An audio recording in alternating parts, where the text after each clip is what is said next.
Now, talking about letting stuff go and keeping stuff, something that keeps coming up in conversation. We had Ryan's birthday was after the last podcast, actually. You'll see. We talk about we're going to cook steaks. While eating those steaks, you had to be there, AJ left. But while eating those steaks, we're having a conversation about possession limits. And this is something that we talk about a lot. So for those of you who don't know, possession limits are laws put in place from a state level for the most part that allow you to keep and possess game. And there's two main variables. One is daily bag limit, and two is possession limit. So the first time I heard about the possession limit when I was a kid, I thought I misunderstood it because I thought it made no sense. So I was like, I must not even be hearing you correctly because what you're saying is stupid. So that was how I felt at the time. Mm-hmm. So I think that's how most people feel the first time. Yeah. Well, I caught it. Now I possess it. Yeah. Makes sense to me. Yeah. So when you're talking about going out daily bag limits, let's start there. So let's say you're allowed 6 walleye a day on the river that you're fishing. So you catch 6 walleye, you have to let everyone after that go. You got your 6. You know what I mean? That's your 6 for the day, no question. Now, to me, I would go home and fillet those fish, put them in the freezer, go back out again, fish the next day. I know daily possession, I'm only allowed to have 6. I'm only allowed to get 6. So what a possession limit is the amount you're allowed to have in your possession in your freezer in addition or in anything in addition to anything else. So before I get too biased or have too much of an opinion on it, I'm going to read you from the handbooks in the state of Michigan what they say as far as the daily bag limit. The first one is coming from the Hunting Digest. So this is in game birds and small game. So the daily bag limit means the maximum number of game birds or animals of a single species or combination of species permitted to be taken by one person in any day during the season. So for instance, a sharp-tailed grouse, the daily bag limit is 2, meaning if you go out hunting, you can shoot no more than 2 of them as an individual. Right. Somewhat easy to understand. Now the possession limit for this means the maximum number of game birds or animals of a single species or combination of species permitted to be possessed by any one person when lawfully taken in Michigan. Okay, so that is all it says. There's not more, there's not less. So for the sharp-tailed grouse, the possession limit is 4. Okay? Now another variable, the season limit for sharp-tailed grouse is 6. Okay? So yeah, there's a season limit in our state for that. So this means that if you went out and shot 2 birds. Yep. And you had 2 in the freezer. And you put them in the freezer. Then the next day you went out and shot 2 birds and you put them in the freezer. You would not be able to shoot a bird on the 3rd day unless you ate some of the first 4 you killed.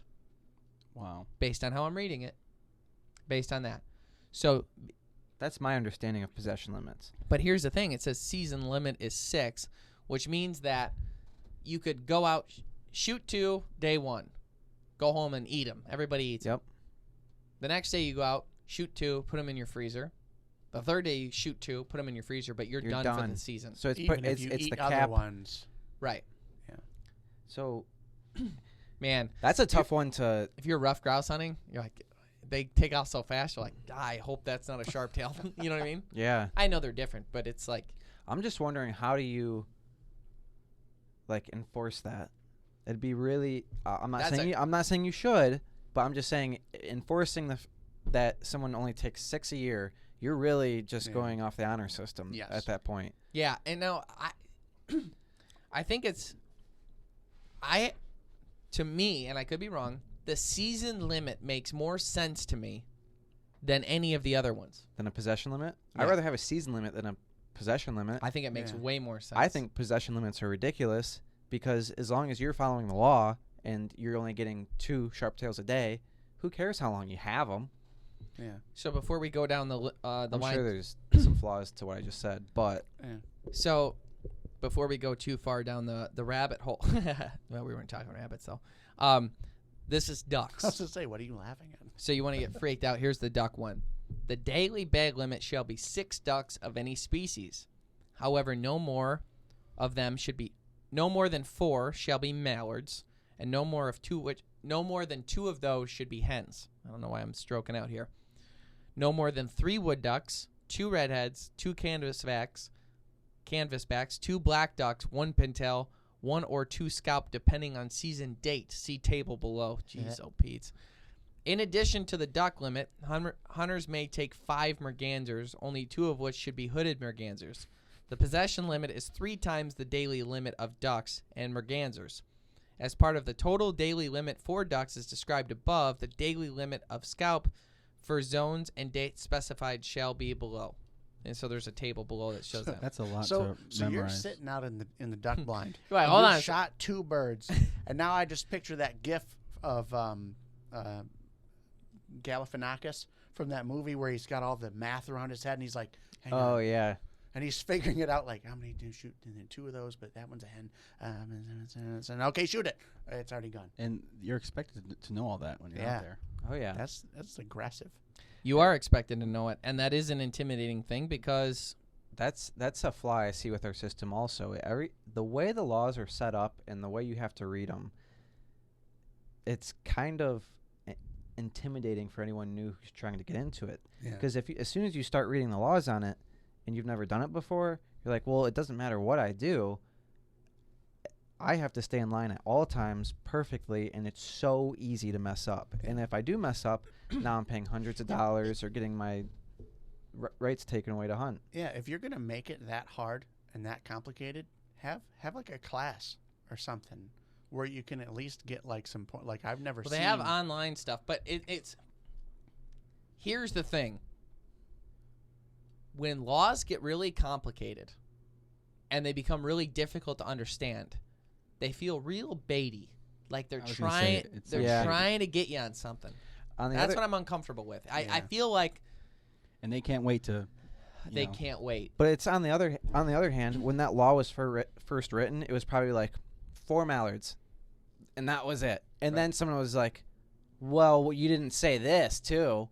Like someone's always finding a loophole, so they have to add this and that and this and that. Yeah, but the only way to solve loopholes is to make it very blunt, just easy to understand. Yeah. The ducks are a unique thing because duck hunting, there's like 50 species you could be shooting, so it's like I kind of understand the duck one, but man, you shoot 2 hen mallards right out of the gate, you get real nervous on every other duck. I mean, is that a black duck? I don't know.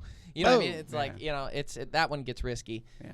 I want to talk about the fishing one real quick. So in addition, the possession limit definition, that's what I've been reading, by the way, in the guides that you're given from the DNR. In addition to 1 day's daily possession limit of fish, a person may possess an additional 2 daily possession limits of fish taken during previous fishing days, provided the additional limits of fish are processed, canned, cured by smoking or drying, or frozen. This provision does not apply to lake sturgeon or muskie. Anglers who have not attained the age of 17 are entitled to the possession limit even though they do not have a fishing license. A person fishing waters bordered by other states or provinces and possessing multiple other states. Hold on a second. A person fishing waters bordered by other states or provinces and possessing multiple fishing licenses may possess the limit allowed for only 1 license while in transit. Yeah. But while fishing in Michigan waters, must comply with Michigan possession and size limits. So in a what is going on? In a unique situation, where you look at the Detroit River for us, let's say you're walleye fishing. Mm-hmm. You can go on Canada side, you can go on Michigan side. If you go on the there's a different bag limit for the 2. Yeah. So you can only abide by 1. You can't go get 6 in Canada and then 5 here, is what it's saying. Well, see, you can, but you have to leave them over there. Yeah. You can't bring them back with you. Yeah, exactly.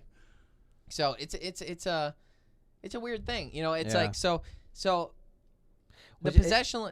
The weird thing is with the fish is an anomaly happens where. So does that mean if you have, let's say the limit was 6 walleye, you lived alone, you go out and get 6 walleye, and you bring them home, and you don't freeze them. You set them in a marinade. They're not frozen. So they're just in the refrigerator. They're not frozen. So you got them in their marinade, and they're getting ready to go to the grill. You go out and get 6 more today and bring them home. You broke the law. Yeah. You're a terrible person. Yeah, and so, but like you said, how would that be enforced? And I think that's what irritates me is like unenforceable laws. So when we had Ted Nugent on, he kind of went off on this. He said, "Why is everything so complicated, and why is everything a gotcha?" You know, and here's the other messed up thing about all this, AJ. You want to know how severe a penalty is for this stuff? I do. It's a misdemeanor on your record. Like, you'll get documents from lawyers saying, hey, you need to go fight this in court. I mean, this is a big deal. You get summoned to court date? No. Yeah, like, over this stuff. That matters, man. And that's where it feels a little gotcha. And let me tell you something. If you're new to hunting and fishing and you get a misdemeanor where you're going to court and stuff over this stuff, what's the likelihood you'll ever hunt and fish and buy a hunting fishing license again? Very high. How much are you going to want to donate to conservation organizations to be part of this wonderful community that Yeah, you just gave $200 to the state, you know, right, for something that is pretty murky, if you ask me. So the possession limits, I remember the first time I heard about them, I said, well, if I'm going out walleye fishing and I catch 6 walleye and I do it again the next day and I do it again the next day, I'm never breaking the daily bag limit. There's no season limit in place. So what am I hurting? What am I doing wrong? Why can't I put them in my freezer? If you go home and eat them that day, or if you eat them 2 weeks later, right? And what does that mean if I you know, I got relatives that want to eat walleye and I give them some, so it's at their house now. That's the other thing. Say you're walleye fishing on the Detroit River. Whenever we go, there's lots of locals who go there to fish. Detroit isn't a very wealthy place. What if those people are actually genuinely going there for a meal? Right. Yeah. What then? And right. Especially like for hunting for grouse, for example. If people are using this as a method to have food for the winter, 4 grouse ain't going to cut it for you. Nah. To get you through the winter. No. Right. What? Well, I get you can that. Hunt for other animals. Yeah, I get and that, you got to be careful because the limit should be based on what the species can sustain. Sure. You know, the sustain yield. So we want to be, when we're hunting and fishing, we're harvesting the access to make room for next year's fawns, youth, the new animals coming in. That's the point of it, is there's excess wild game that the ecosystems can't sustain. So you need to take out the surplus, consume it as a renewable resource. That way there's enough food for all the upcoming ones. It's a beautiful thing. I really would like to know more about what the idea behind the possession limit, where that came from, what that is, like how. I don't understand. I really don't. And I'm sure there's a reason. And it's an unenforceable law. That's what it really gets down to. I rather see possession limits all turned into realistic season limit. Yep. Laws. Yeah. Yeah. So. Or set the daily bag limit so that the number of people that buy hunting and fishing licenses won't outdo the species, and then nobody's playing gotcha. How about that? How about daily bag limit and make sure you buy a license? Call it a day. Yeah. You know, set up if you need to make the daily bag limit 4 in order to account for the people that catch a lot, then do it. But make it so it's not a gotcha situation, and don't make laws you can't enforce that make no sense. Yeah. That's my take on it. It's weird that you're relying on the honor system, but at the same time, you're not assuming people are going to do bad and you're out to get them. It's like, I'm just trying to fish, guy. What? Right. You know? And I couldn't even it never crossed my mind when I first got into hunting that I could buy a license. Okay, I'm allowed to catch 6 a day. I could put those in the freezer. I can't wait to go fishing tomorrow. What a great day we had. Oh no, you can't do that. Yeah, you piece of crap. Be cognizant. It says the daily thing.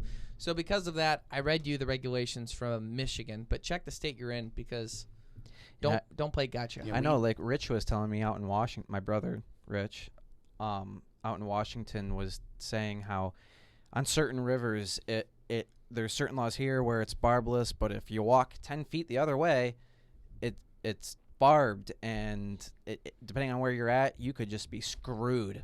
Right. Because if you go just a little bit too far down the river and you didn't know, it's like they're waiting. Oh yeah, it's like completely gotcha state. On every single river, every chunk of river is different. Trout fishing's the hardest in any state. You know? You post it then with they'll be like limits. You know, they'll be like, if you're between mile road 10 and 6, then you use this. But as soon as you go past this stretch of the river, then you're this. If latitude, longitude of that, and you're like, I don't have service out here. Someone had to come out and survey that in order to set up, here's where it is. Put a little pole or something that's like, it's blue. All the blue ones you can do, make it something that's actually attainable, that people can actually do. Nah. I don't think that's how it works, though, honestly. And they want money. Yeah. That's what it comes down to. It's kind of a bummer. So.